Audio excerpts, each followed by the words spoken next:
हर हर महादेव। स्वागत है आपका हमारे चैनल पर। हम यहाँ लेके आते हैं आपके लिए ऐसी कहानी और कथाएं जो आपके मन को शांति दे, आत्मा को सुकून दे।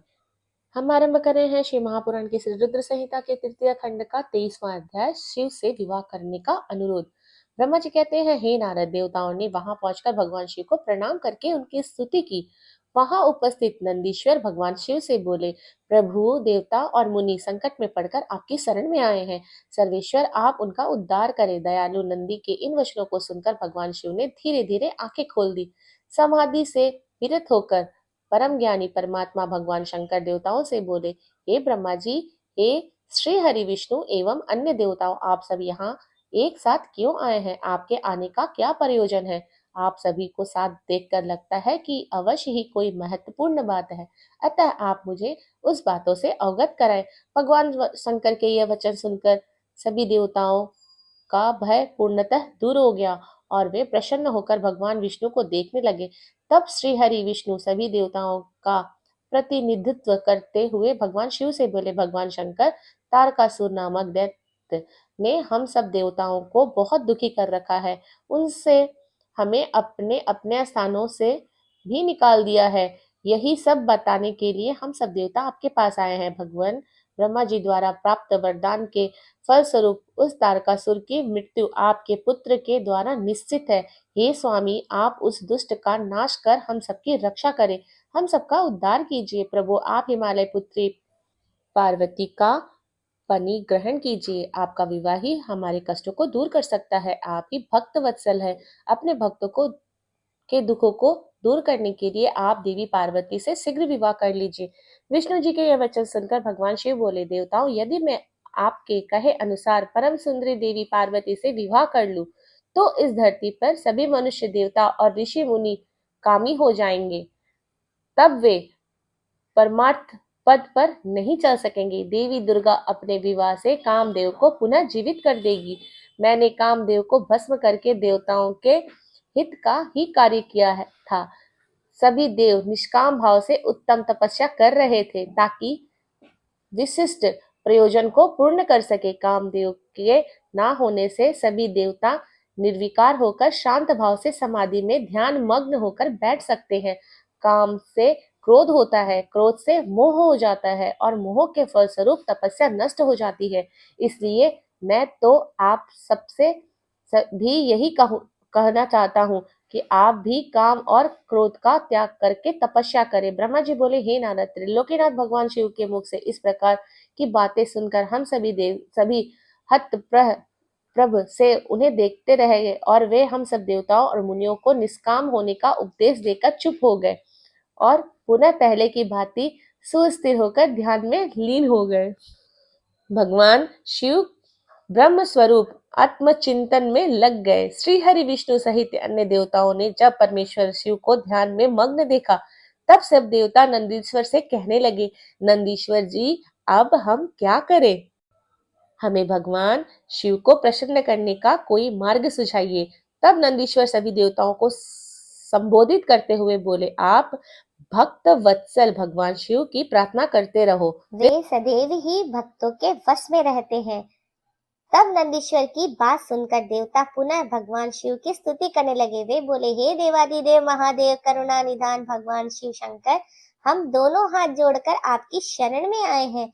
आप हम सबके सभी दुखों और कष्टों को दूर कीजिए और हम सबका उद्धार कीजिए। इस प्रकार देवताओं ने भगवान शिव की अनेक बार स्तुति की। इसके बाद भी जब भगवान ने आंखें नहीं खोली तो सब देवता उनकी करुण स्वर में स्तुति करते हुए रोने लगे। तब श्री हरि विष्णु मन ही मन भगवान शिव का स्मरण करने लगे और करुण स्वर में अपना निवेदन करने लगे। देवताओं, मेरे और श्री हरि विष्णु के बार बार निवेदन करने पर भगवान शिव की तंत्रा टूटी और उन्होंने प्रसन्नता पूर्वक अपनी आंखें खोल दी। तब भगवान शिव बोले, तुम सब एक साथ यहाँ किस लिए आए हो और इससे मुझे अवगत कराओ। श्री हरि विष्णु बोले, हे देवेश्वर शिव शंकर, आप सर्वज्ञ हैं, आप सबके अंतर्यामी ईश्वर हैं, आप तो सब कुछ जानते हैं। भगवान, आप हमारे मन की बात भी अवश्य जानते होंगे। फिर भी यदि आप हमारे मुख से सुनना चाहते हो तो सुने। तारक नामक असुर आजकल बड़ा बलशाली हो गया है, वह देवताओं को अनेक प्रकार के कष्ट देता है। इसलिए हम सभी देवताओं ने देवी जगदम्बा से प्रार्थना करके उन्हें गिरिजा हिमालय की पुत्री पार्वती के रूप में अवतार ग्रहण कराया। इसलिए ही हम बार बार आपसे की प्रार्थना कर रहे हैं कि आप देवी पार्वती को पत्नी रूप में प्राप्त करें। ब्रह्मा जी के वरदान के अनुसार भगवान शिव और देवी पार्वती का पुत्र हितारकासुर का वध करके हमें उनके आतंक से मुक्त करा सकता है। मुनि श्रेष्ठ नारद के उपदेश के अनुसार देवी पार्वती कठोर तपस्या कर रहे हैं। उनकी तपस्या के तेज से प्रभाव से समस्त चराचर जगत संतृप्त हो गया है। इसलिए हे भगवान, आप पार्वती को वरदान देने के लिए चाहिए। हे प्रभु, देवताओं पर आए इस संकट और उनके दुखों को मिटाने के लिए आप देवी पार्वती पर अपनी कृपा दृष्टि कीजिए। आपका विवाह उत्सव देखने के लिए हम सब बहुत उत्साहित हैं। अतः प्रभु, आप शीघ्र ही विवाह बंधन में बनकर हमारी इस इच्छा को भी पूरा करें। भगवान अपने रति को जो वरदान प्रदान किया था उसके पूरे होने का भी अवसर आ गया है। अतः महेश्वर, आप अपनी प्रतिज्ञा को शीघ्र पूरा करें। ब्रह्मा जी बोले, हे नारद, यह कहकर प्रणाम कर विष्णु जी और अन्य देवताओं ने पुनः शिव जी की स्तुति की। तत्पश्चात वे हाथ जोड़कर खड़े हो गए।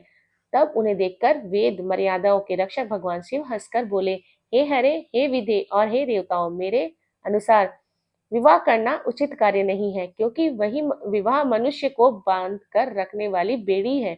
जगत में अनेक कुरीतियां हैं, स्त्री का साथ उनमें से एक है। मनुष्य सभी प्रकार के बंधनों से मुक्त हो सकता है, परंतु स्त्री के बंधन से वे कभी मुक्त नहीं हो सकता। एक बार लोहे और लकड़ी की बनी जंजीरों से मुक्ति मिल सकती है, परंतु विवाह एक ऐसी कैद है जिससे छुटकारा पाना असंभव है। विवाह मन को विषयों के वशीभूत कर देता है, जिससे मोक्ष की प्राप्ति असंभव हो जाती है। मनुष्य यदि सुख की इच्छा रखता है तो उसे इस विषयों को त्याग देना चाहिए। विषयों को विष के समान माना जाता है। इन सब बातों का ज्ञान होते हुए भी मैं आप सबकी प्रार्थना को सफल करूंगा, क्योंकि मैं सदैव ही अपने भक्तों के अधीन रहता हूँ। मैंने अपने भक्तों की रक्षा के लिए उन्हें अनेक कष्ट सहे हैं।